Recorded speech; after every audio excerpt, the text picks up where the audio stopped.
तो अपना क्लास 7 का महाभारत की पुस्तक चल रही थी हिंदी में। तो अपना आज जो चैप्टर है इंद्रप्रस्थ, ये महाभारत में अपनी इस बुक के अंदर 13 नंबर का चैप्टर है, 13 नंबर का चैप्टर है।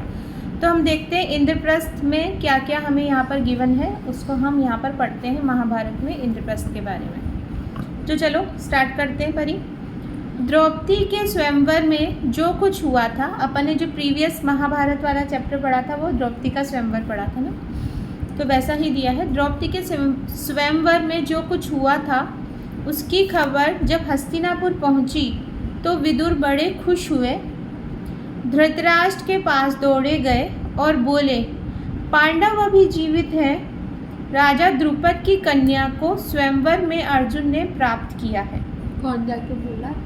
विदुर जी थे ना, विदुर जी वाला चैप्टर पढ़ा था ना। विदुर जी जो पांडव की मम्मी थी, यानी जो पांडव के जो पापा थे पांडु, उनकी जो मम्मी की दासी थी, उनके बेटे थे ना विदुर जी। हमने पढ़ा था विदुर जी वाला चैप्टर। तो विदुर जी को जब पता चला कि पांडवों ने राजा द्रुपद की कन्या को स्वयंवर में जीता है अर्जुन ने, तो वो उन्होंने बताया विदुर जी ने धृतराष्ट्र को जाके। उनको मतलब वैसे तो उनको पता था क्योंकि सुरंग बनाने में उन्होंने हेल्प की थी ना लाख के घर में, पर फिर भी एकदम कंफर्म हो गया था ना उनको कि हाँ सच्ची में जीवित थे। क्योंकि पहले के टाइम में फ़ोन वगैरह तो चलते नहीं थे कि हाँ कॉल करके बता दिया हम जिंदा है, ऐसा नहीं ना। ठीक है, वो लोग को बता दिया, सौ भाई को। मतलब उनके पापा को, धृतराष्ट्र को बताया ना विदुर जी ने जाकर कि पांडव अभी जीवित हैं। राजा द्रुपद की कन्या को स्वयंवर में अर्जुन ने प्राप्त किया है। पांचों भाइयों ने विधि पूर्वक द्रौपदी के साथ ब्याह कर लिया है और कुंती के साथ वे सब द्रुपद के यहाँ कुशल से हैं। यानी पांचों पांडवों ने द्रौपदी के साथ शादी कर ली है और कुंती के साथ वो सब द्रुपद के साथ यहाँ पर कुशल से। विदुर वो था ना जिसने हेल्प किया लाख का घर बनाने में। किसने हेल्प किया था? विदुर जी ने हेल्प नहीं किया था। विदुर जी ने थोड़ी बनाया था लाख का घर, तो जो दुशासन है उसने बनवाया था ना। विदुर जी ने तो पांडवों की हेल्प की थी कि उसमें जो सुरंग बनाने के लिए उन्होंने एक मिस्त्री कारीगर को भेजा था ताकि उसमें सुरंग बना के वो उसमें से जब आग लग जाए लाख के घर में से तो भाग के जा सके, इसलिए। ठीक है, अब आगे हम देखते हैं। यह सुनकर धृतराष्ट्र हर्ष प्रकट करते हुए बोले, भाई विदुर, तुम्हारी बातों से मुझे असीम आनंद हो रहा है।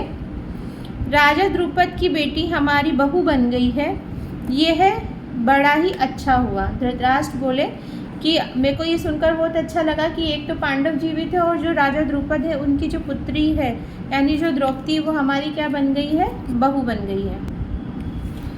उधर दुर्योधन को जब मालूम हुआ कि पांडवों ने लाख के घर की भीषण आग से किसी तरह बचकर और 1 बरस तक कहीं छिपे रहने के बाद अपराक्रमी पांचाल राज की कन्या से ब्याह कर लिया है और अब वह पहले से भी अधिक शक्तिशाली बन गए हैं, तो उनके प्रति उसके मन में ईर्ष्या की आग और अधिक प्रबल हो उठी। यानी दुर्योधन को जब पता चला कि लाख के घर से भी बच गए और 1 साल कहीं छुपे रहे और उसके बाद उन्होंने पांचाल नरेश यानी कि राजा द्रुपद की बेटी से शादी कर ली, जो कि बहुत पराक्रमी था यानी बहुत पावरफुल था, और जितने पावरफुल वो पहले से थे पांडव अब और ज़्यादा पावरफुल हो गए। तो ये बात सुनकर जो दुर्योधन है उसको और जितनी पहले ईर्ष्या होती थी उससे भी ज़्यादा ईर्ष्या उनसे होने लगी। ठीक है, समझ में आ रही बात? दबा हुआ वेर फिर से जाग उठा। वेर मतलब कि दुश्मनी, उसमें दुर्योधन में फिर से जाग उठी। दुर्योधन और दुशासन ने शकुनी को अपना दुखड़ा सुनाया। दुर्योधन दुशासन दोनों भाई थे, कौरव ही थे। उन्होंने अपने जो मामा शकुनी थे उनको अपना दुखड़ा यानी अपनी दुख की बात जो उन्होंने सब पता चली वो सुनाई और बोले, मामा अब क्या करें? अब तो द्रुपद कुमार धृष्टद्युम्न और शिखंडी भी उनके साथी बन गए हैं। यानी कि जो द्रुपद का जो बेटा है यानी कि द्रौपदी का जो भाई है धृष्टद्युम्न, वो और शिखंडी वो भी पांडवों के क्या बन गए हैं? साथी बन गए हैं। इसके बाद कर्ण और दुर्योधन धृतराष्ट्र के पास गए और एकांत में उनसे दुर्योधन ने कहा, पिताजी जल्दी ही हम ऐसा कोई उपाय करें जिससे हम सदा के लिए निश्चिंत हो सकें। यानी धृतराष्ट्र के पास गए दुर्योधन और कर्ण। वो बोले कि पिताजी हम ऐसा कुछ काम करें जिससे हम सदा के लिए निश्चिंत हो सके। धृतराष्ट्र ने कहा बेटा तुम बिल्कुल ठीक कहते हो, तुम ही बताओ अब क्या करना चाहिए। दुर्योधन ने कहा तो फिर हमें कोई ऐसा उपाय करना चाहिए जिससे पांडव यहाँ आए ही नहीं। ऐसा कुछ हम करें कि पांडव यहाँ पर आए ही नहीं, तो हमारा ही राज्य रहेगा। क्योंकि यदि वह इधर आए तो ज़रूर राज्य पर भी अपना अधिकार जमाना चाहेंगे। क्योंकि अगर वो इंद्रप्रस्थ यानी इधर आए तो राज्य पर भी अपना अधिकार जमाएंगे, क्योंकि एक्चुअल में उनके भी तो पापा की संपत्ति है ना वो। इस पर कर्ण को हंसी आ गई। उसने कहा दुर्योधन अब 1 साल बाहर रहने और दुनिया देख लेने से उन्हें काफ़ी अनुभव प्राप्त हो चुका है। एक शक्ति संपन्न राजा के यहाँ उन्होंने शरण ली है, तिस पर उनके प्रति तुम्हारा वैर भाव उनसे छिपा नहीं है। देखो ये सारी बातें जो दुर्योधन है अपने पापा को बता रहा था, तो उसमें कर्ण भी इसके साथ था। तो कर्ण ने उसकी सारी बात सुनकर क्या बोला कि दुर्योधन सुनो, पहले से वो 1 साल तो बाहर रहे और इतना शक्ति संपन्न राजा के यहाँ पर वो यानी राजा द्रुपद के यहाँ पर रुके हुए, तो इतना वो छुप कर रहे और इतने पावरफुल राजा के पास है, तो उनको पता है कि तुम उनसे वैर रखते हो, तभी तो छुपे हुए हैं ना वो। ये बात सुनकर मतलब बोलते समय कर्ण को हंसी आ गई और आपस में फूट डालकर भी उनको हराना संभव नहीं है। मतलब अब उनमें फूट डाल के हराना तो उनको संभव नहीं है। राजा द्रुपद धन के प्रलोभन में पड़ने वाले व्यक्ति भी नहीं है, यानी कि जो द्रौपदी के पापा हैं वो भी धन के प्रलोभन में नहीं पड़ेंगे। लालच देकर उनको अपने पक्ष में करने का विचार बेकार है, यानी आप राजा द्रुपद को अपने पक्ष में नहीं कर सकते हो। पांडवों का साथ वे भी नहीं छोड़ेंगे। द्रौपदी के मन में पांडवों के प्रति घृणा पैदा हो ही नहीं सकती, यानी जो द्रौपदी थी यानी उनकी जो पांडवों की वाइफ थी, घृणा मतलब कि गुस्सा वैरभाव पैदा हो ही नहीं सकता। तो ऐसे विचार की ओर ध्यान देना भी ठीक नहीं है। हमारे पास केवल एक ही उपाय रह गया है और वह यह है कि पांडवों की ताकत बढ़ने से पहले उन पर हमला कर दिया जाए। कर्ण ने बोला कि बाकी के अटरम सटरम उपाय तो अपन अब नहीं कर सकते, सबका काम फेल है। इससे कि जब वो और भी जितने पावरफुल हो चुके हैं उससे भी ज़्यादा पावरफुल होए, उससे पहले हम उन पर क्या कर दें, हमला कर दें। कर्ण और अपने बेटों की परस्पर विरोधी बातें सुनकर धृतराष्ट्र इस बारे में कोई निर्णय नहीं ले सके। वे पितामह भीष्म तथा आचार्य द्रोण को बुलाकर उनसे सलाह मशवरा करने लगे, यानी उनसे सलाह लेने लगे भीष्म से और किससे, जो आचार्य द्रोण थे, उनका भी चैप्टर पढ़ा था ना अपन ने। पांडु पुत्रों के जीवित रहने की खबर पाकर पितामह भीष्म के मन में भी आनंद की लहर उठ रही थी। पितामह भीष्म भी चाहते थे ना पांडव को, तो उनको भी खुशी हुई कि पता चला कि पांडव जीवित हैं। भीष्म ने कहा बेटा वीर पांडवों के साथ संधि कर आधा राज्य उन्हें दे देना ही उचित है। भीष्म ने दुर्योधन को बोला कि युद्ध में कोई फ़ायदा नहीं है, संधि मतलब कि आधा आधा बांट लो अपना राज्य, जितना है आधा तुम ले लो आधा उनको दे दो, काम खत्म करो। आचार्य द्रोण ने भी यही सलाह दी, जो उनके टीचर थे द्रोणाचार्य, उन्होंने भी यही बोला। अंग नरेश कर्ण भी इस अवसर पर धृतराष्ट्र के दरबार में उपस्थित थे। पांडवों को आधा राज्य देने की सलाह उसे बिल्कुल अच्छी न लगी, यानी जो कर्ण है उसको ये वाली सलाह अच्छी नहीं लगी कि भीष्म और द्रोणाचार्य बोल रहे हैं कि भाई आधा उनको दे दो राज्य। दुर्योधन के प्रति कर्ण के हृदय में अपार स्नेह था, क्योंकि दुर्योधन ने उसको अंग देश का राजा बनाया था और जो भरी सभा में उसका अपमान हो रहा था उसको सेव किया था, वहाँ पर उसको दोस्त बनाकर अच्छे से उनके साथ व्यवहार किया था ना, तो वो दुर्योधन से मित्रता करता था और स्नेह करता था, प्यार करता था। इस कारण द्रोणाचार्य की सलाह सुनकर उसके क्रोध की सीमा ना रही। वह धृतराष्ट्र से बोला राजन, मुझे ये देखकर बड़ा आश्चर्य हो रहा है कि आचार्य द्रोण भी आपको ऐसी कुमंत्रणा देते हैं। यानी कि धृतराष्ट्र को कर्ण ने बोला कि आचार्य द्रोण आपको इस तरीके की गलत सलाह कैसे दे सकते हैं कि आधा उनको दे दो। तो ये सुनकर मुझे बहुत आश्चर्य हो रहा है, कर्ण ने धृतराष्ट्र से बोला। फिर राजन, शासकों का कर्तव्य है कि मंत्रणा देने वालों की नियति को पहले परख लें, फिर उनकी मंत्रणा पर ध्यान दें। कर्ण क्या बोल रहा है धृतराष्ट्र से कि मंत्रणा यानी जो सलाह देने वाले हैं उनकी पहले नियत परख लें कि वो सही सलाह देंगे कि गलत, फिर ही उनकी जो उन्होंने सलाह दी उस पर ध्यान देना चाहिए। ऐसा धृतराष्ट्र ने कर्ण को बोला। ठीक है। फिर है, कर्ण की इन बातों से द्रोणाचार्य क्रोधित होकर गरज कर बोले, दुष्ट कर्ण, तुम राजा को गलत रास्ता बता रहे हो। यह निश्चित है कि यदि राजा धृतराष्ट्र ने मेरी तथा पितामह भीष्म की सलाह न मानी और तुम जैसों की सलाह पर चले तो फिर कौरवों का नाश होने वाला है। क्या बोला द्रोणाचार्य ने कि कर्ण, तुम ऐसी सलाह क्यों दे रहे हो? अगर तुम ऐसी सलाह दोगे तो इससे निश्चित ही जो लास्ट है उसमें कौरवों का नाश होने वाला है। ठीक है। इसके बाद धृतराष्ट्र ने धर्मात्मा विदुर से सलाह ली, जो उसका एडवाइज़र था या फिर उसको सारी चीज़ें जो बताते थे विदुर जी, उनसे सलाह ली। विदुर ने कहा, हमारे कुल के नायक भीष्म तथा आचार्य द्रोण ने जो बताया है वही श्रेयस्कर है, यानी वही सही है। श्रेयस्कर का मीनिंग क्या हुआ? वही सही है, मतलब श्रेष्ठ का मतलब सबसे सही एडवाइस वही है।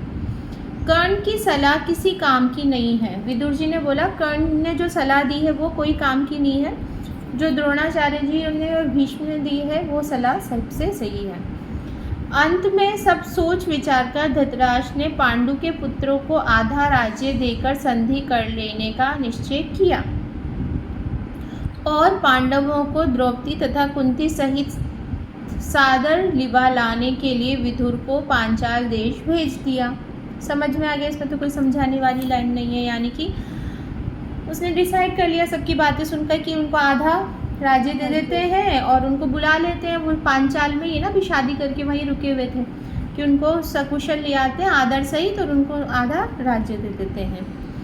विदुर पांचाल देश को रवाना हो गए। पांचाल देश में पहुंचकर विदुर ने राजा द्रुपद को अमूल्य उपहार भेंट कर उनका सम्मान किया, यानी जो द्रौपदी के पापा थे उनका सम्मान किया, उनको गिफ्ट्स दिए अच्छे अच्छे। राजा धृतराष्ट्र की तरफ से अनुरोध किया गया कि पांडवों को द्रौपदी सहित हस्तिनापुर जाने की अनुमति दें। विदुर का अनुरोध सुनकर राजा द्रुपद के मन में शंका हुई। उन्होंने धृतराष्ट्र पर विश्वास न हुआ। विदुर की बात सुनकर राजा द्रुपद के मन में, यानी कि द्रौपदी के पापा के मन में शंका हुई कि जो धृतराष्ट्र ऐसा बोल रहा है क्या वो सही है कि नहीं है। सिर्फ इतना कह दिया कि पांडवों की जैसी इच्छा हो वही करना ठीक होगा, जैसा पांडव चाहे वैसा कर ले। तब विदुर ने माता कुंती के पास जाकर अपने आने का कारण उन्हें बताया। कुंती के मन में भी शंका हुई कि कहीं पुत्रों पर फिर कोई आफत तो ना आने वाली है कि भाई इतना आसानी से कैसे आधा बांटने को तैयार हो गए ना, कोई दिक्कत तो नहीं होने वाली है। विदुर ने उन्हें समझाया और धीरज देते हुए कहा, देवी आप निश्चिंत रहें, आपके बेटों का कोई कुछ नहीं बिगाड़ सकेगा। वे संसार में खूब यश कमाएंगे और विशाल राज्य के स्वामी बनेंगे। खूब यशस्वी बनेंगे मतलब खूब विख्यात होंगे, सब उनका बात मतलब रिस्पेक्ट करेंगे और खूब यश कमाएंगे। आप सब बेखटके के हस्तिनापुर चलिए। बेखटके के मतलब बिना कोई टेंशन लिए हस्तिनापुर चलिए हमारे साथ में। ठीक है। आखिर द्रुपद राजा ने भी अनुमति दे दी, यानी द्रौपदी के पापा ने भी बोल दिया चलो चलो जा सकते हो। और विदुर के साथ कुंती और द्रौपदी समेत पांडव हस्तिनापुर को रवाना हो गए, चल दिए। उधर हस्तिनापुर में पांडवों के स्वागत की बड़ी धूमधाम से तैयारियां होने लगी। जैसा कि पहले ही निश्चित हो चुका था, युधिष्ठिर तथा यथा विधि राज्याभिषेक जैसा कि पहले ही निश्चित हो चुका था, युधिष्ठिर का यथाविधि राज्याभिषेक हुआ और आधा राज्य पांडवों के अधीन किया गया। राज्याभिषेक के उपरांत युधिष्ठिर को आशीर्वाद देते हुए धृतराष्ट्र ने कहा, क्या कहा? देखो बेटा युधिष्ठिर, मेरे अपने बेटे बड़े दुरात्मा हैं, यानी खराब है। मेरे खुद के जो बेटे हैं कौरव, एक साथ रहने से संभव है कि तुम लोगों के बीच में वेर बढ़े, लड़ाई झगड़े हो एक साथ रहने से। तो इस कारण मेरी सलाह है कि तुम खांडव प्रस्थ को अपनी राजधानी बना लेना और वहीं से राज्य करना। यानी जगह बता रहे हैं धृतराष्ट्र युधिष्ठिर को कि खांडव प्रस्थ एक जगह है, उसको अपनी कैपिटल बना लो और वहीं से अपना राजकाज संभालो। खांडव प्रस्थ वह नगरी है जो पुरु, नहुष एवं ययाति जैसे हमारे प्रतापी पूर्वजों की राजधानी रही है। तो क्या बोला है? खांडव प्रस्थ वह नगरी है जो, देखो यहाँ पे जो प्रतापी पूर्वज है उनके नाम भी गिवन है, पुरु, नहुष, ययाति जैसे प्रतापी पूर्वजों की राजधानी रही है। हमारे वंश की पुरानी राजधानी खांडव प्रस्थ को फिर से बसाने का यश और श्रेय तुम ही को प्राप्त हो। ठीक है। धृतराष्ट्र के मीठे वचन मानकर पांडवों ने खांडव प्रस्थ के भग्नावशेषों पर, जो कि उस समय एक निर्जन वन बन चुका था, यानी कि खांडव प्रस्थ सब मतलब एकदम जंगल सा बन चुका था, टूट फूट हो गया था, निपुण शिल्पकारों से एक नए नगर का निर्माण कराया। अच्छे से जो आर्किटेक्चर्स और इन सब नया नगर वहाँ पर बनवाया। सुंदर भवनों, अभेद्य दुर्गों आदि से सुशोभित उस नगर का नाम इंद्रप्रस्थ रखा गया। तो क्वेश्चन यहाँ से अराइज हो सकता है, इंद्रप्रस्थ का पहला नाम, पिछला नाम क्या था? खांडव प्रस्थ। इंद्रप्रस्थ का जो पुराना नाम था वो था खांडव प्रस्थ। खांडव प्रस्थ जो ये कौरव और पांडवों के जो पूर्वज थे, पुरु, नहुष, ययाति, वो पहले राज करते थे, फिर बाद में वो खंडित हो गया था, टूट गया था, फिर वहाँ पे कोई राज नहीं करता था, वो जंगल बन चुका था। फिर बाद में जो युधिष्ठिर और पांडवों ने उसको फिर अच्छे से शिल्पकारों से उसे बनवाया और बहुत सुंदर सा नगरी बनाई और उसका फिर बाद में नाम रखा इंद्रप्रस्थ रखा। ठीक है। इंद्रप्रस्थ की शान एवं सुंदरता ऐसी हो गई कि सारा संसार उसकी प्रशंसा करते ना थकता था। यानी इतना सुंदर बना दिया था उन्होंने उस निर्जन वन को, निर्जन जंगल को, कि वो और बहुत ज़्यादा सुंदर लगने लगा था। सब उसकी प्रशंसा करते थे, मतलब खूब तारीफ करते थे। ठीक है। अपनी राजधानी में द्रौपदी और माता कुंती के साथ पांचों पांडव 23 बरस तक सुखपूर्वक जीवन बिताते हुए न्यायपूर्वक राज्य करते रहे। तो क्वेश्चन यहाँ से सेकंड क्वेश्चन क्या अराइज हो सकता है, कितने वर्ष पांचों पांडवों ने राज्य किया इंद्रप्रस्थ पर? 23 वर्ष। 23 मतलब 23 ईयर्स। इतना। फिर बाद में ये सारा युद्ध हुआ, महाभारत और ये सारा हुआ ना, उसके बाद कभी तो डिस्ट्रॉय होएगी ना कोई चीज़। तो इतना समय उन्होंने न्यायपूर्वक राज्य करते हुए बिताया। तो हमने आज देखा महाभारत का चैप्टर नंबर 13 इंद्रप्रस्थ। इंद्रप्रस्थ मतलब अपन ने यहाँ पर देखा कि किस तरीके से इंद्रप्रस्थ बना, उसकी क्या हिस्ट्री रही, कैसे जो हस्तिनापुर है फिर उसको बांट के आधा पार्ट पांडवों को देने को राजी हुए धृतराष्ट्र। ये सारी स्टोरी देखी और किसने बनाया, पुराना नाम क्या था इंद्रप्रस्थ का, ये सारा अपन ने देख लिया। तो अपना जो चैप्टर है इंद्रप्रस्थ यहाँ पर ख़त्म होता है।